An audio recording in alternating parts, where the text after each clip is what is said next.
Hello friends, मैं doctor Shefali Agarwal. आज अपने इस वीडियो में आपको फ्रोजन शोल्डर या जिसको हम कंधा जाम होना भी कहते हैं, उससे जुड़ी कुछ अहम बातें बताऊंगी और उसमें यूज़ होने वाली ऐसी होम्योपैथिक दवाई के बारे में बताऊंगी जिसे यदि आप लेंगे तो आपको अवश्य ही आराम मिलेगा। तो मेरा आपसे अनुरोध है कि मेरे चैनल को ज़्यादा से ज़्यादा लाइक करें, शेयर करें और सब्सक्राइब करें। तो सबसे पहले मैं आपको नॉर्मल शोल्डर जॉइंट के बारे में बताती हूँ।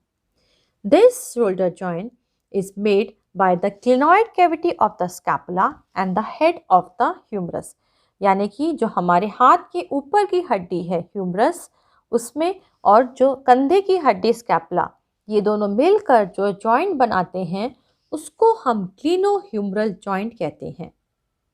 अब इसी जॉइंट की वजह से आपका हाथ रोटेट कर पाता है या फिर आपका हाथ पीछे की तरफ जा पाता है। फ्रोजन शोल्डर में यही जॉइंट अफेक्टेड होता है।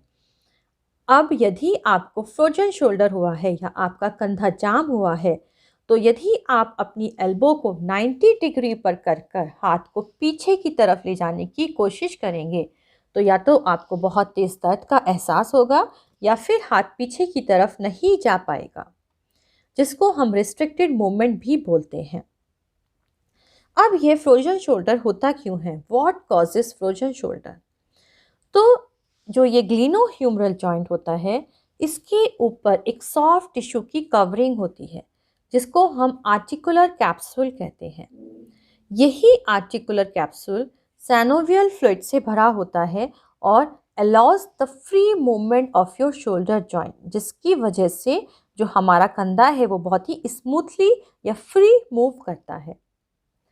अब यदि किसी वजह से भी यह कैप्सूल हार्ड हो जाए या थिक हो जाए या इसमें कोई सूजन आ जाए, जिसकी वजह से जो इसकी इलास्टिसिटी है वो भी कम होने लगे, तब आपका कंधा जाम होने लगता है।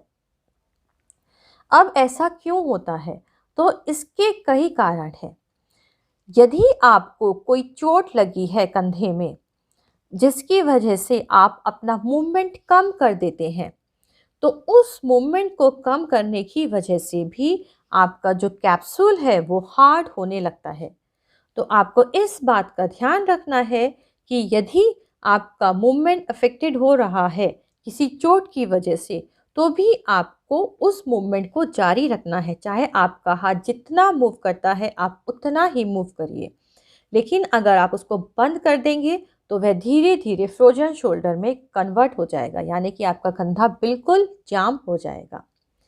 इसके और भी कई कारण हैं, जैसे फीमेल्स में अबव 50 ईयर्स यह ज़्यादा देखा गया है, या फिर जो लोग डायबिटिक होते हैं उन लोगों में भी फ्रोजन शोल्डर की दिक्कत ज़्यादा देखने को मिलती है, या फिर जिन लोगों को थायराइड की प्रॉब्लम होती है, या फिर पार्किंसंस में भी, या फिर किसी की अगर सर्जरी हुई है या फिर कोई स्ट्रोक आया है जिसकी वजह से उन्होंने अपने हाथ का मूवमेंट कम कर दिया है, तो धीरे धीरे वह फ्रोजन शोल्डर में कन्वर्ट हो जाता है। अब what are the symptoms of this frozen shoulder? इसके क्या लक्षण हमें देखने को मिलते हैं?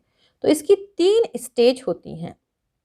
पहली स्टेज, जब मरीज को धीरे धीरे दर्द होता है कंधे में। सेकेंड स्टेज, वह दर्द धीरे धीरे बढ़ेगा और मूवमेंट कम होने लगेगी, यानी कि जो मूवमेंट है वह रिस्ट्रिक्ट हो जाएगी। और थर्ड स्टेज में दर्द तो कम हो जाएगा लेकिन मूवमेंट बिल्कुल ख़त्म हो जाएगी, यानी कि proper restriction of the movement.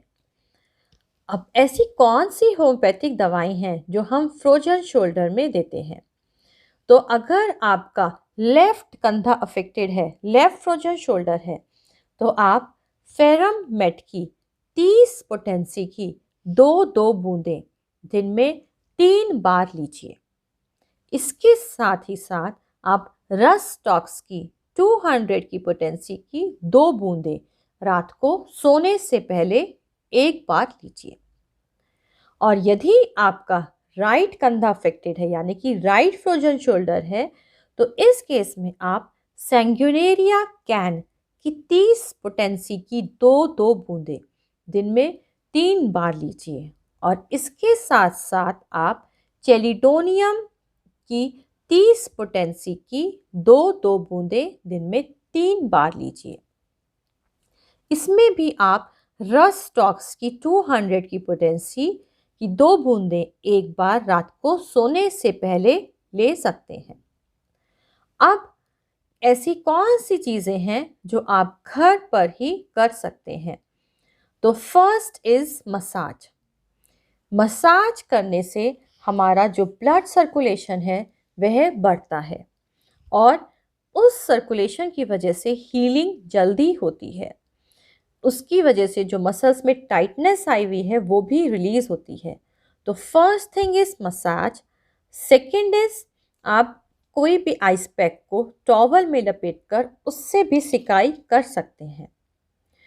Third, some stretching exercises. ये स्ट्रेचिंग एक्सरसाइजेस आप घर पर ही कर सकते हैं, जो सिंपल स्ट्रेचिंग एक्सरसाइजेस हैं जिनको हम पेंडुलम स्ट्रेच या फिंगर वॉक भी कहते हैं। पेंडुलम स्ट्रेच में आप अपना जो सही हाथ है उसे टेबल पर रखें और अफेक्टेड हाथ को नीचे की तरफ लटकाकर उसको रोटेट करें, क्लॉकवाइज धीरे धीरे और एंटी क्लॉकवाइज। तो इस तरीके की हल्की एक्सरसाइजेस आप घर पर ही कर सकते हैं। तो मैं अपने साथ ऐसे ही वीडियोस लेकर आती रहूँगी। तो मेरा आपसे अनुरोध है कि मेरे चैनल को लाइक करें, शेयर करें और सब्सक्राइब करें।